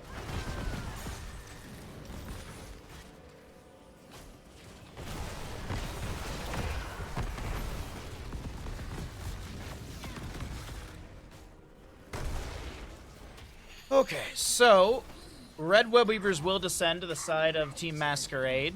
Join the red ones in battle. Dunk onto the mid lane fort. A little extra damage. Tide of Sin, by the way, not Blackpool. They changed that naming a while ago. I think Blackpool is now the level 20 name. Oh, that fort is on, like, Noah health. 47 HP. All right. Red Webweavers will descend. Azmodan dunking out, trying to clear as best as he can from a safe distance. Top lane is a little far back. Bottom lane fort's already gone. Mid fort shall be deleted. Oh. Righteous Hammer from Uriel pushing back the Malthy on the low side of her screen. Sylvanas to push up top lane. 2 seconds on her black arrows. Webweaver in mid cleared out here. Okay. Malthiel tries to push a bottom, but it's at the keep front gate, and it looks like Uriel is going to manage that quite quickly. About a level lead to the side of Team Mascarade. They'll hit their 20s first at this current trajectory, unless a team fight is popped off right, unless a big team fight is won by the members of Team Ultralisk right here. Last Rites goes out, Mind Control as well. X-Ray gets the Life Binder. The Healing Denial, actually 50%. I think it did reduce it. The Valkyrie comes through, but the Crystal Aegis will deny that. And I do believe Team Masquerade, they know, they're like, if we just back away, we get that 20, then we look for a team fight. That could be a window to take us into a map number 4, but as they are backing away on the side of Team Masquerade, Team Ultralisk says, cool, alright, we got it up for a turn in here. Let's go ahead and get it in. Who needs to turn in? It's Uriel. So they just zone for Uriel. Now also being smashed into the wall. Mephisto does not get a Skull Missile out in time. There's the blue Webweavers to descend. A Durance of Hate onto Diablo. He's going to get hit with that Touch of Death healing reduction. Throws out the Lightning Breath. A very low Ariel on the right-hand side trying to get away. Diablo looks like he will be taken down, and he did not have enough souls to respawn. Lifebinder will connect onto Uriel, Alexstrasza, and Ausen still gets taken down here by Sylvanas. This is...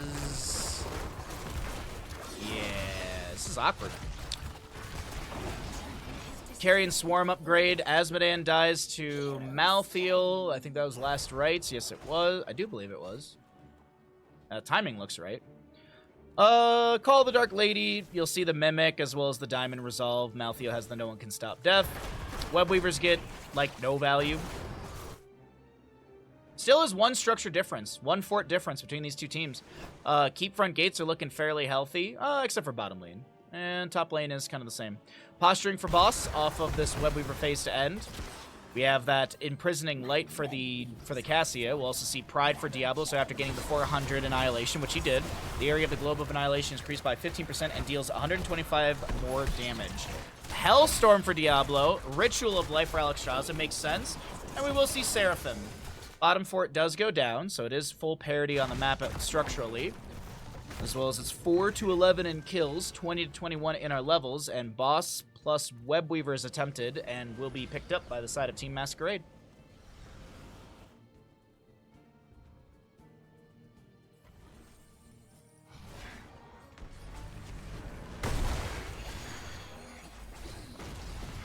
Minion wave immediately cleared out. Boss is going to take some initial damage here. Siege Giants were grabbed for bottom lane, so that'll help push back that lane. Medic Mephisto jumps in. Alexstrasza immediately activates her Dragon Queen. There'll be a Mind Control from Sylvanas connecting onto Ausen, which puts... oh my god, the last right snake comes through in time! This might be the beginning of map number 4 setup here. Big dunk in from Asmodan. A lot of low members on the right-hand side. Porky is going to try and chase into this. Detainment strike back. Nicely done. God, that just so many close potential kills right now on the right side. But they want to defend. Oh my god. Cassia, 1 auto, 1 Q. Anything? War Matron. Dismount. Movement speed. Dunk. Q. What? Top lane keep does go down. Asmodan clears things out here in mid. Woo, okay. Malthiel buys back. If he dies within the next 3 minutes, so 22.5 minutes in game time, he will have a 80-second death timer about.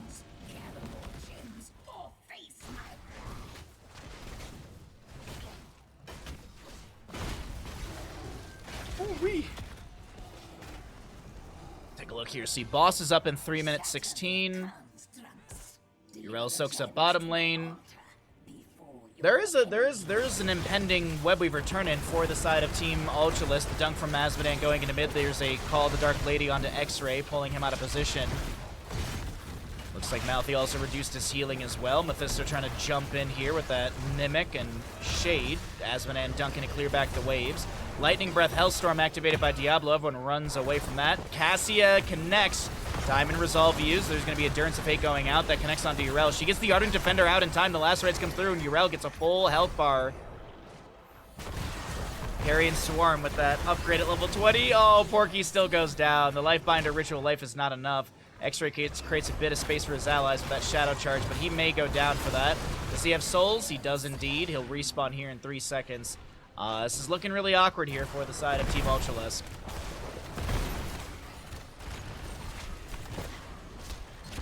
Dunks to push out the wave. Some Fire Stomps to get a few souls off of these enemies with that level 4. Mind Control goes fishing, finds a Diablo. Detainment Strike is not going to go the direction he was hoping for.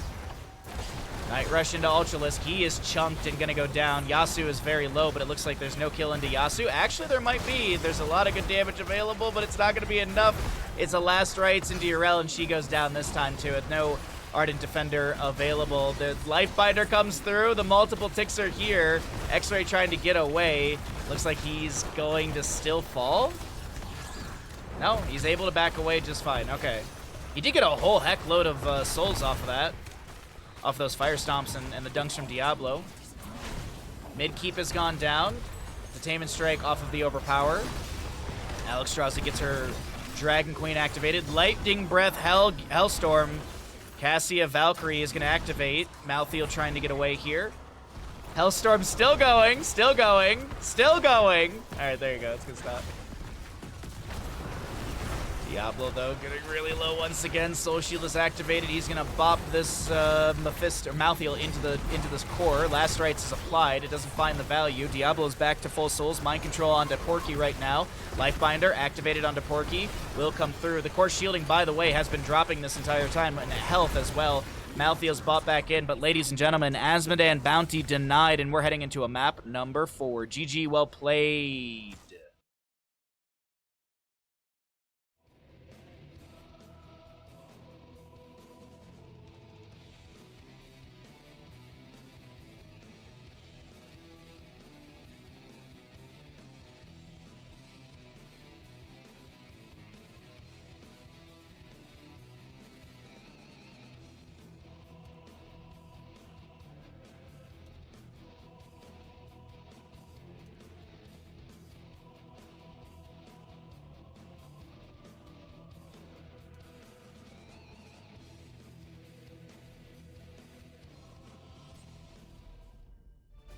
Welcome back, ladies and gentlemen, into our first best of 5 of the day. My name is Bahamut. On the left-hand side, we've got Team Ultralisk. On the right, it's going to be Team Mascarade.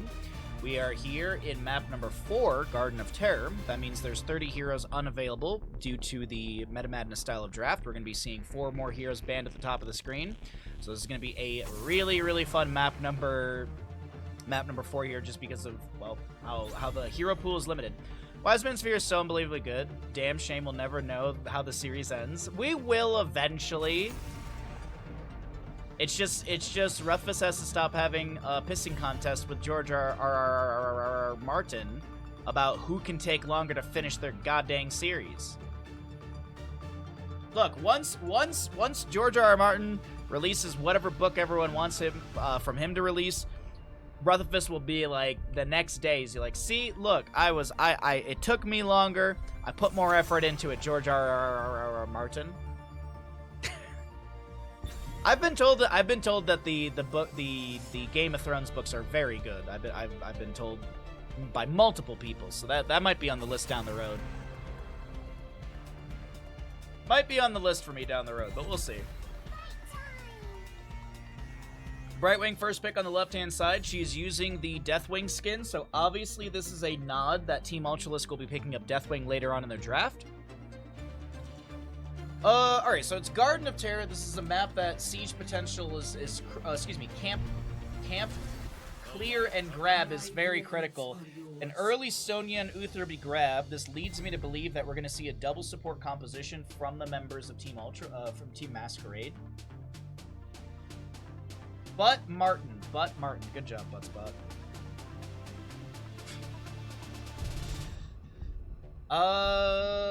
What do they actually want to pair into this? Garrosh, I think, is still open. Muradin, I think, has been played. John has been played. Stitches is up. I hear the call of the wild. Chat. I'm not saying it's a Cho'Gall, but I'm saying it looks like a Cho'Gall. I mean, Brightwing, fantastic, percent healing, etc. Greymane, well, he's good for grabbing camps, and you also deny that from the enemy. Rexar, solid solo laner, solid camp grabber. It's a Cho'Gall. Don't you see it, chat? Don't you see through the miasma like me? Team Ultralisk, though, they could ban out another healer here. The draft on the right-hand side really doesn't show much. I mean, that also could be a Deathwing, too. It still could be Deathwing. Like, I was kind of joking about it at the start, but Deathwing could be a pickup here. He's good for delaying the objective. He's good at grabbing camps. His wave clears are right. Sonya does have percent-based damage at 16, which can be a little bit of a nuisance, but Junkrat is annoying to deal with. Constant poke potential from him. Where will we end up this time? I doubt we see Longboat Raid. I doubt we see Longboat Raid. I mean, jokes aside, Butcher is probably the best pickup here. This is that way you can kill the Vikings. Sorry. Still waking up. I got my first cup of caffeinated tea. It's just we've been up since 4:30 and it's 8 a.m. so still just bleh. Boo!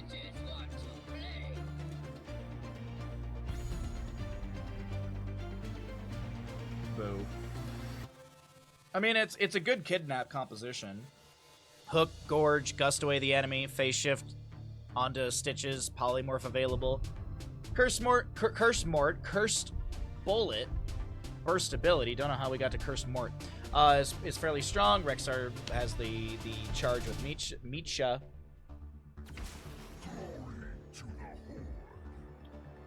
Okay, Vikings handle 2 lanes, and the rest of the team hard pushes bottom, or a lane.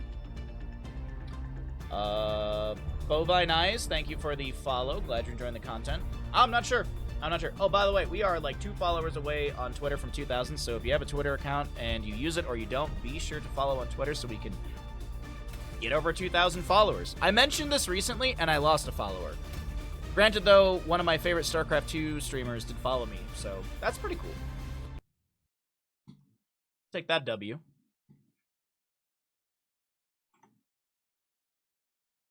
Alright, which team wins Garden of Terror? We have Team Ultralisk versus Team Mascarade. A 5-minute Twitch prediction on the way. It is a no-gall. It is a no-gall indeed, which is depressing, sad, awful. But you know what? We got Heroes of the Storm, so I'll take it.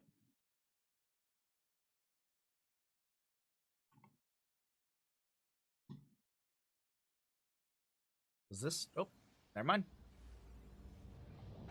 Right side of the map with the brooms out from the closet. We've got Team Masquerade looking for the reverse sweep. Yasu playing your Sonya. Commander Rex on the Junkrat. Valar playing Thrall. Exulium will be the Uther.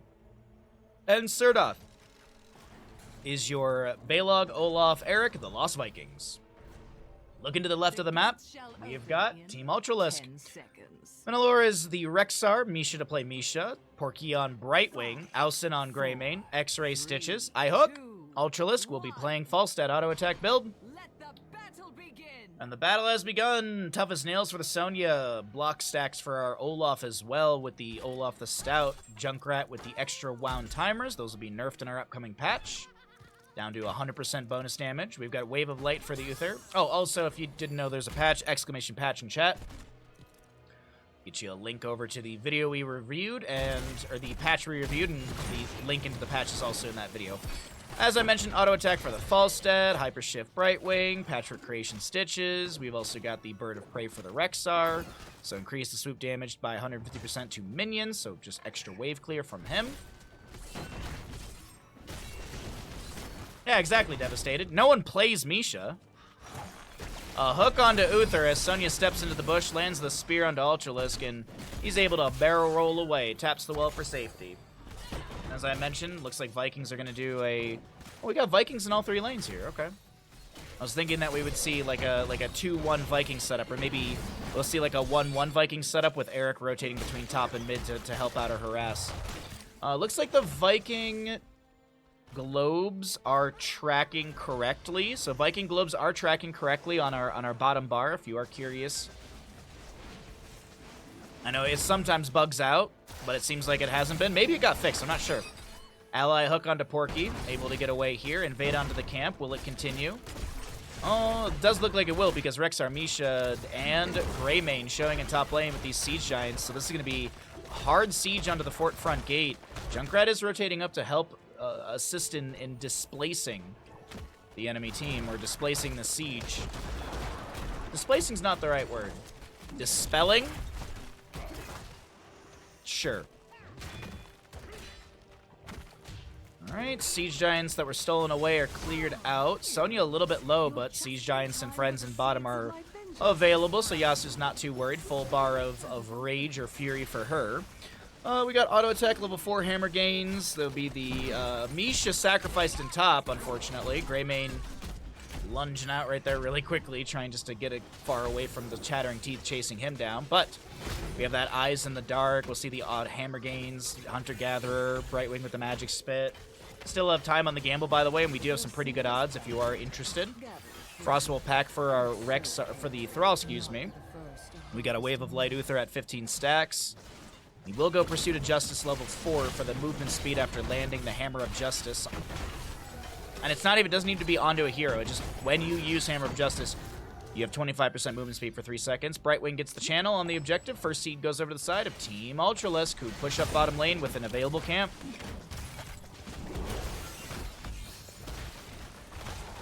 And this siege in bottom is quite quick. Falstad backs away for safety. It looks like he might Hearth out for mana.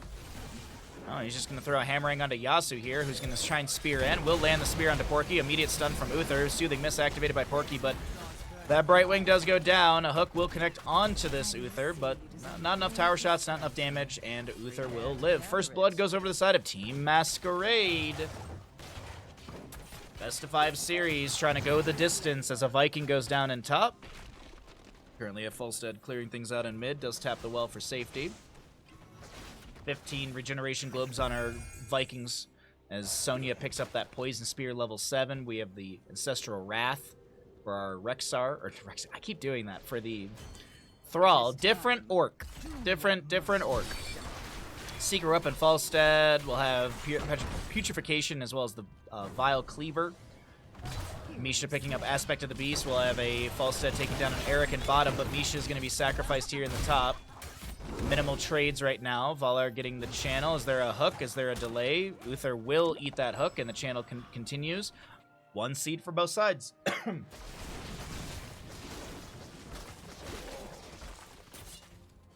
Minion wave was pushed up by Falstad, and he's going to be able to get some damage onto the fort down over there. But speaking of damage, Sonya slamming, jamming. Thrall's down with Frostwolf pack off of that Greymane. Concussion Mine onto Misha. She gets right back onto the point. Rexar trying to back away. Sonya trying to choose who she wants to chase, but meanwhile Thrall goes down the right-hand side of her screen. Now Yasu, very isolated from his team, tries to spin through this, but the auto attacks from Falstad are just a little too good. There's a barrel roll in. They want to take down Uther. He lands a stun. There's a beautiful hook onto Captain Rex, and it is going to be a triple kill. Can they find more off of this? Doesn't look like it, but there is a decent minion wave in top lane. Could be an immediate rotation to take down the top lane fort with the Greymane, Misha, Rexar, and Brightwing. Another seed to spawn. This one going to be in the bottom right of the map. We'll see if the side of Team Ultralisk step in for this. During that wait, we're going to go ahead and cycle through the other numbers. 10 talents here, half a level away for both sides. Stun from Uther. There's that top lane fort destruction, as I mentioned. Falstad taken down by a Viking, unfortunate. No, Viking taken down by Falstad. Sorry, I was looking at chat for a second. What's up, Serge? How you doing today, bud? That seed is ready for gathering. Hope you're having a good Saturday or Sunday, depending on where you live. Time zones exist.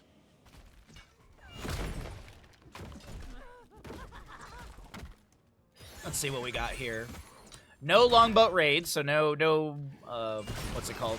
No bounty off of that one. Wave of Light done by Uther as Stitches actually pops his Putrid Bile activation. Riptire from Junkrat. Falstad's going to be the one to go down. Nice setup from the Sundering of Thrall. And that is a nice double kill. Channel from Yasu. 2 out of 3 seeds as this will be Team Ultralisk backing away to mid. Oh no, not Eric! He was swift. He was brave. His name was Robert Paulson.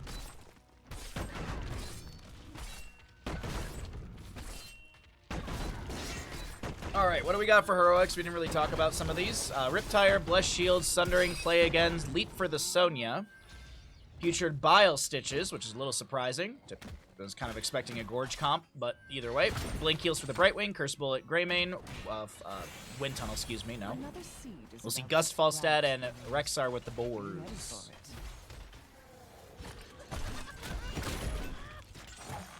Hook goes fishing.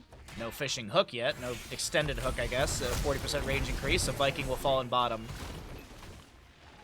Just chilling with a beer? Oh, thank you. Thank you for the kindness. I appreciate it. Glad you're enjoying the stream. Thanks for coming by and hanging out with us. And what kind of beer? Hook will connect into Thrall. He's going to try and back away. Putrid Bile activated. Leap from Sonya into the backline. Gust from Falstad. Sonya's isolated, but she's getting decent damage onto Ultralisk, who now needs to back away. The Divine Shield is applied. Sonya gets one more slam. Curse Bullet thrown back, I believe, into the Uther right there. Meanwhile, the seed over here in top is going to be delayed by Eric. Falstad flies up on top of Eric's head, and that's a dead Viking right there. Does look like the Vikings are being pulled in. Falstad actually... Oh, that's a dead. Bye-bye. Whoa, he broke vision. Nicely done. Nicely done. Our Viking player is able to break vision from Falstad. Doesn't take that last auto. 13 talent to advantage. Faster to the members of Team Mascarade, as our Vikings do have 34, double-checking, 34 regeneration globes currently. What is actually the rate of that? 17. Currently 21 regeneration per second for our Viking. Czech style from a local brewery. Oh, Czech beer is my favorite. Like a good Czech Pilsner. That's my jam. That is a blast for me. Not a lot of Czech beers out here. It's a lot of West Coast IPAs and hazies and IPA hazies, and I mean they're all right, but it just gets boring. Or there's a juicy hazy IPA. I don't know, I just like, I'm a simple Pilsner dude. I'm a very simple Pilsner man.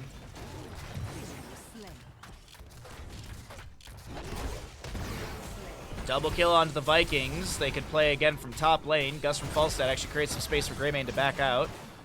Falstad looking for the channel now. One of these teams will be able to summon a Webweaver. Hook goes between the enemies. Junkrat with 1 delay. Equal talents for the time being. A little corridor over here. Misha's going to be finding a steel trap. Looks like the Vikings did play again. Eric on the left-hand side trying to delay. He'll get the jump. A hook onto Sonya will connect here. She leaps into the backline onto Ultralisk. Divine Shield applied as well. Sonya wants to run down Falstad, but the Polymorph comes through in time. It'll be Rexar traded for a Viking. That is not a trade you want on the side of Team Ultralisk. Whatever in the max range hook right there. Falstad hammering gets a delay. He's got that secret weapon for the extended range. Extra damage while on his autos when the hammering is out. Yasu spears in. Gets some decent healing. There's a Sundering from Thrall to delay things out on the backside of the fight. A Viking gets a jump. There's a great concussion mine onto X-Ray. He gets a bite onto the enemy, and it's Falstad Greymane come through. Sonya spears back in. The damage is pretty good into Yasu right now. Ausen, the Ghost of Uther has expired. He has got his Inner Beast active, trying to avoid the Junkrat damage. Brightwing gets taken down by Thrall. But the Garden Terror will be summoned in time. Thrall lands the root, and Stitches actually wants to jump back into this. Rexar's here. Point blank hook onto Val. Okay. Garden Terror in top lane got way far pushed up. Oh my god, that is an insane spawn location for a Garden Terror. Because the Garden Terror spawns up as far as your current minion wave, and I was thinking the Vikings would have had top lane pushed out, but they were probably microwaving quite a bit there during that bottom lane engagement and harassment. So a little ridiculous how many IPAs there are now. It absolutely is. Like, as I said, I don't mind an IPA, but it's just like I can't go to a brewery up here at least and find just like a simple Pilsner or something. Like there's always some sort of IPA or hazy or stout or sour or... What about a juicy or a hazy? No, thank you. New Belgium is in my town. They have like 20 IPAs. Brew something else. Yeah. New Belgium's great, but I agree. I absolutely agree. Pretty happy to have a nice variety choice here. Yeah, I mean, like, I can go to Bevmo and buy something, but it's just, you know, from time to time, it's nice to go have a beer and support a local place. Sundering from Thrall at max range just does not find what they're looking for, and it will be Uther falling. Garden Terrors have been cleared out. Top lane Garden Terror will be not able to get the keep, but bottom lane keep has gone down. A win condition set up for Team Ultralisk here, map number 4. New Belgium's Colorado, right?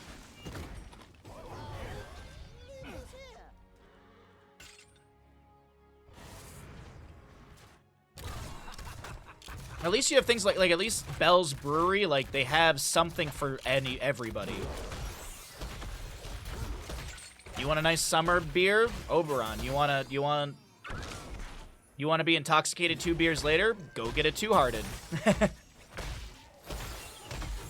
They have their Lager of the Lakes, like, yeah.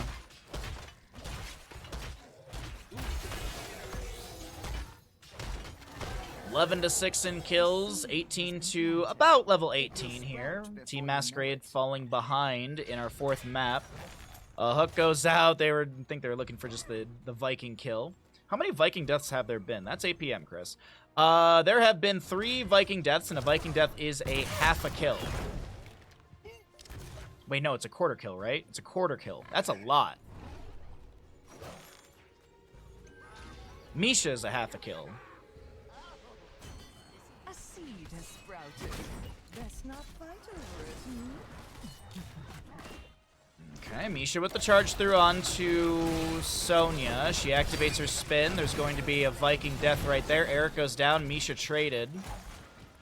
Oh no, Misha's 0.25 as well. I don't know what I'm thinking. I'm all over the place today. Yasu gets the channel. This is Garden Terror, by the way. Boar's Unleashed by Rexar. That's 1 delay, but I don't think we're going to see another one. Wait, maybe Falstad Hammering? Not max range. Fort Collins, Colorado. Okay, thank you.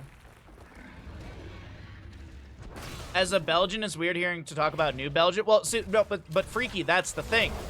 You are Old Belgium. This is New Belgium.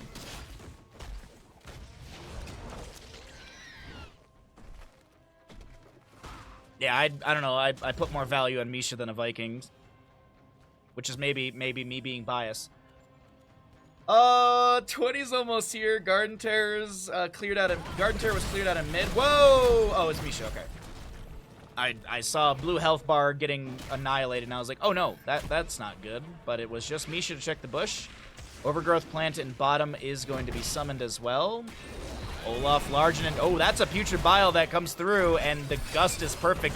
No, Porky! Porky goes in to try and save X-Ray, and X-Ray is able to back off, but Porky will be taken down. It's going to be 20 talents here just about on both sides. Falstead flying to top lane.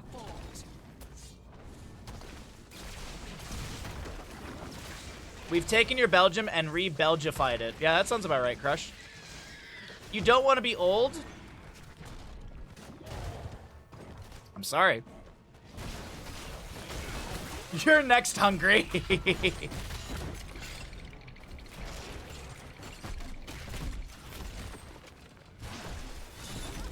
little bit of poke here and there.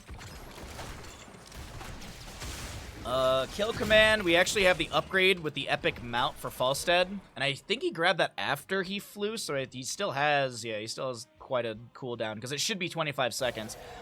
Gift of the Embalmer, level 20. Okay, we don't like ever see this from Stitches players outside of maybe ARAMs. Future Battle deals 100% more damage to heroes. Quest. When Future Battle damages an enemy hero, the duration of Stitch's next death timer is reduced by 2% to a maximum of 80% total reduction. All stacks of this effect are lost upon death. Blunderbuss. We actually have Sonya with the composite spear. Increase Ancient Spear's range by 50%. Hitting enemy hero with Ancient Spear grants 25 armor. Typically, it's Ignore Pain. She also went into Rampage level 16. We don't see this one very often. Increased the basic attack damage by 25%.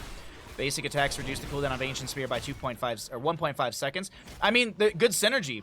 Synergistic with the Poison and the Composite Spear with that Rampage. It's usually the percent-based slam, the Giant Slammer at 16, and then Ignore Pain at level 20. Vikings with the Fury of the Swarm. Fun fact, they all have their own cooldown of that, so it's really good for pushing out these waves quickly. World Breaker for the Thrall. He's going to get that Sundering upgrade. Redemption Uther. And Riptire with the extra oomph. 25-second cooldown per enemy hero hit off of a 75-second. There's going to be the Putrid Bile activated by the Stitches. Sonya leaps into the backline. Sundering from Thrall is going to be expiring right there. Another hook coming out. Stitches really low. Gets a big heal from Porky. Divine Shield applied to Sonya in time. And Spread Volley to poke, but Misha, I think, will live here. Gift of the Embalmer currently has 30 stacks. What's the max stackage? 40? Wow. So he's 60% death timer reduction. Wow.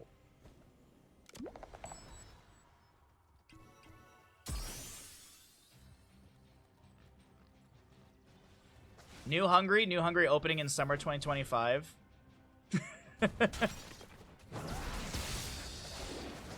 44 stacks for our Falstad, 70 regeneration globes for the Vikings. Let's actually check this out really quickly. 41 regeneration per second about. I believe it auto rounds to the nearest next number. I think it always rounds up, I do believe. That's insane. That's insane regeneration per second. Stitches may be dead here. Sundering comes out from the Thrall. Another gust from Falstad. Yasuo looking to get a kill, but Yasuo's the one to go down. Boar's Unleashed by Rexar. Putrid Bile Gift of the Embalmer's done. Porky does fall. Riptire from Junkrat on the right-hand side. We'll see if he gets the full reset. Uh-oh, they're going to try and focus onto Ausen here, and looks like Greymane gets the ally hook to get out.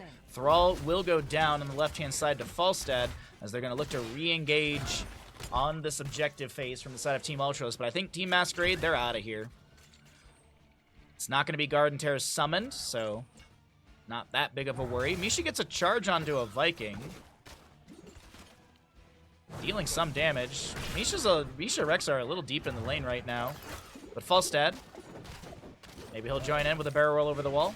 Steel Trap to check the bush, and Steel Trap to... Hammering to check the bush. The Steel Trap was in.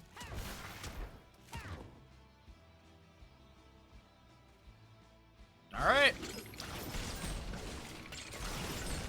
We continue our push into top lane. Misha's going to tank a few tower shots. Keep is going to be taken down by one auto attack. Next seed, bottom right of the map. 2 out of 3 for the side of Team Ultralisk. They could give this if they don't like the positioning or the setup, or if someone gets ganked somehow, but 2 seconds on Thrall. Some camps to be grabbed around the map. Pressure to be added. Team Ultralisk in the driver's seat of this map number 4. Garden of Terror. Tomb of Spider Queen didn't go their way too well. Hook onto Sonya. She spears right back in. There's going to be the Putrid Bile activated. Riptire from Junkrat is actually canceled or denied because the Gust of Falstad. Junkrat able to back away with a Concussion Mine. Does he have Ripper Air? No. He's going to be full trap build. Stitches just doesn't die and has the Death Timer CD at level 20. I know, right? But also keep in mind, I mean, Putrid Bile deals 100% more damage, so there's that at least too. So it's not like you're just like, oh, I'm getting no value. Falstad able to back away. X-Ray trying to do the same. Throws a slam down onto the ground. We currently have a wave arriving through bottom lane. That's a lot of flipping catapults. Oh my god. Holy heck. Viking to come down here and clear this out, but a little bit of health lost off of that, off the core, 15% to be exact. Olaf gets the jump up. A hook goes out onto the throw. Oh my god! Onto the Uther. Sonya leaps out of the fight. Boars were unleashed by Rexar as he keeps autoing. Trying to take down Olaf here. Is there a slam from Stitches? No. Falstad flies in. Divine Shield applied to Junkrat. Sonya spears on into him. Greymane lunges onto her. Stitches gets a Viking kill as Falstad barrel rolls away. I think he has the movement speed level 16 right there, the afterburner.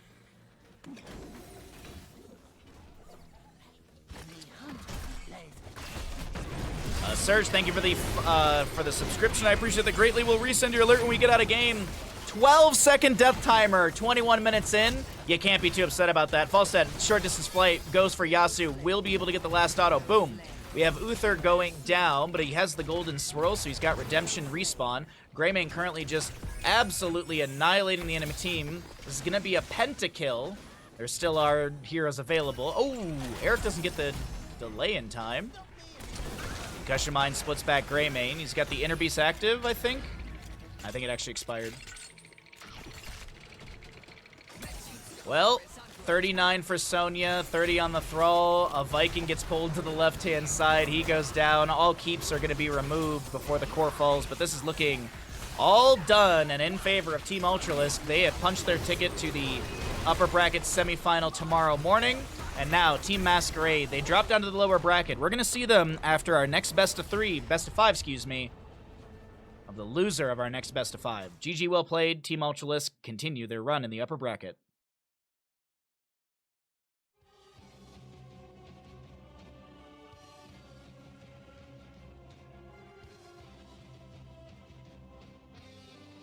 If you know this, then why do you serve him? Because he paid me a freaking fortune, you moron. You got paid? No message, but thank you for the tier 1. I appreciate it greatly.